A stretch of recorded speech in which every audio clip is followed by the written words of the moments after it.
Hey guys, what's happening? It's me, Toe, from the Toe Knows Everything podcast and at GTA Sportsplex. And I'm going to do something pretty remarkable today. I'm going to enter this place they call Yorkdale Shopping Mall. I haven't been here in about 20 years, approximately 1999. And this is pre-Instagram, pre-social media, pre-Twitter. Let's find out what this place is all about. The last time I came here, I think I was using AOL dial-up internet. So this is more of a field trip, sort of an experiment for me to see what the world in shopping malls is like, but then I'll tell you the truth about why I'm really here. Let's find out what's inside. Okay guys, so here I am in Yorkdale Shopping Mall. Looks pretty snazzy, a lot of big screen, digital screens, a lot of snazzy looking signs. Looks pretty modern. A lot of the things that I saw here in 1999 are still here, like Jugendfreus. Jugendfreus used to be at the Student Center in York University, so one of the places I used to chill at. Let's take a walk through. Where I really want to go to is the bookstore, because there's a book that I want to talk to you about, and let's see if people are still reading books and buying books here at Yorkdale Shopping Mall. So guys, back in 1999, this was definitely not here. Starbucks coffee within a bookstore. People chilling out, drinking lattes and espresso at Starbucks within a bookstore. Who would have thought back in 1999 people would be drinking lattes and reading? Well, most people aren't reading. I see some people on laptops. Let's keep looking. Okay guys, so here I am in the bookstore, and this is the book that I was looking for, The Wealthy Barber by David Chilton. This guy was on Dragon's Den and probably sold at least 1 million of these things. Wrote this book in the late 80s, personal finance book, and basically I'm going to summarize the book for you. Back in the late 80s, what this guy preached was saving 10% of your gross salary for your retirement. So I'm going to tell you something.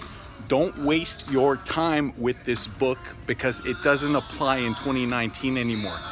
Great advice back in 1999. I got to tell you, I used to teach it to my business class, and it was something that was valuable advice, because in Canada, you could survive on 10% of your income over 30 years, getting about 5 to 8% interest and saving that for your retirement and living a somewhat decent life in retirement years. Today, you can't do squat with that, because if you're making what the Canadian average is, which is about $45,000 a year, and you're saving 10% of that, that's about $4,500 a year. Even if you do that for 25 years and you're making 5% interest, you're gonna live probably below the poverty line, if even poverty line. So that does not apply anymore, people. And what you need to be doing is what I started doing basically since the time I was 13 years old, and that was investing. Investing in things like real estate, investing in stocks if that's your thing and you think that you can play the market, but you got to invest in something that's going to bring you more than 5, 6, 7, 8% return. And saving 10% of your income, it's not going to cut it anymore. You got to be saving what I save. I save about 120% of my income. And you're probably asking, how the hell does this guy save 120%? I'm going to tell you. Multiple flows and multiple streams of income. You need more than one income. So one of your incomes, or at least one of your major incomes, should go to savings. And when I say savings, not in a savings account, because there's no return. You're not making any money on 1% with your money sitting in the bank. Investing your money in things like real estate, which will bring you a real return and equity, is how you're going to save money for retirement, and how you're going to live a good lifestyle in your retirement, because it's not just about getting by.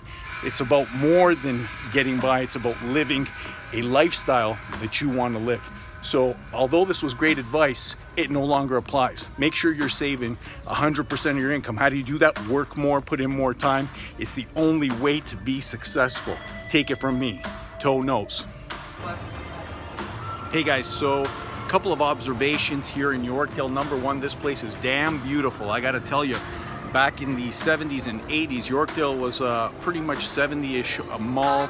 I gotta say, it was a shithole compared to what it is today, and today it is super high-end with real name brands. And I just walked by a Canadian success story. If you can see up here, you see that?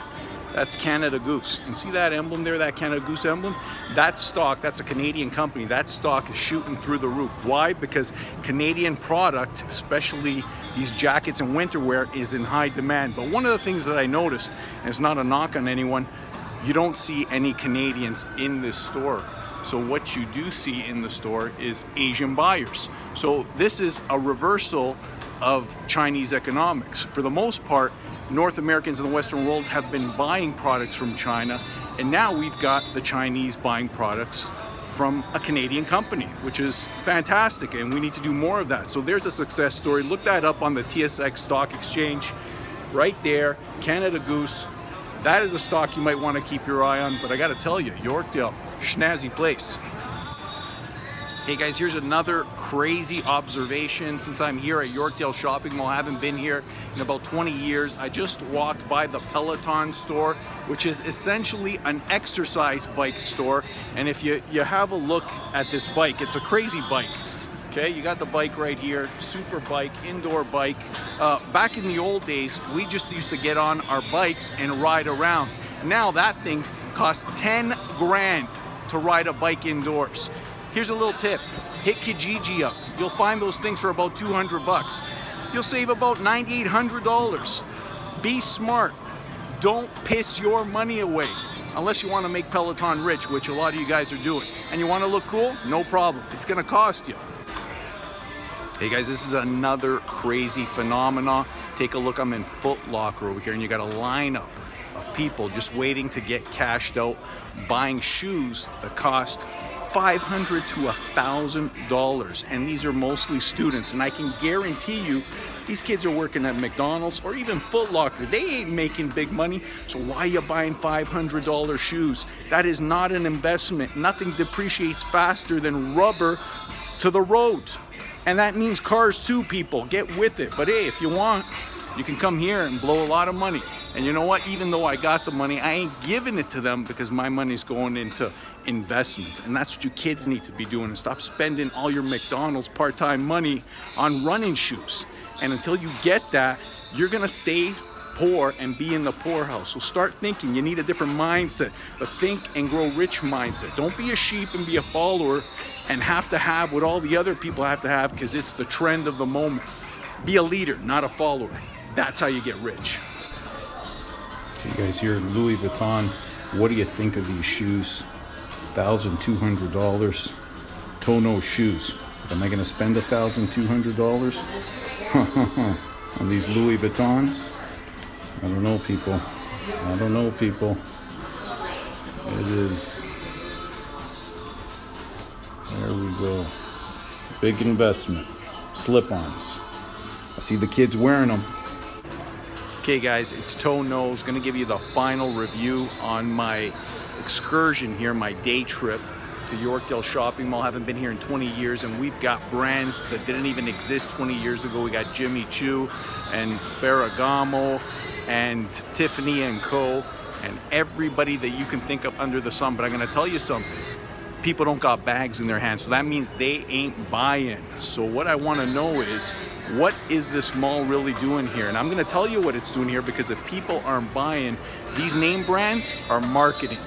It's a marketing commercial. You walk around, you see their names, it gets ingrained in your mind. And then when you see Jimmy Choo and it's a special occasion, maybe you will make that purchase. So what they're doing is they're building their brand.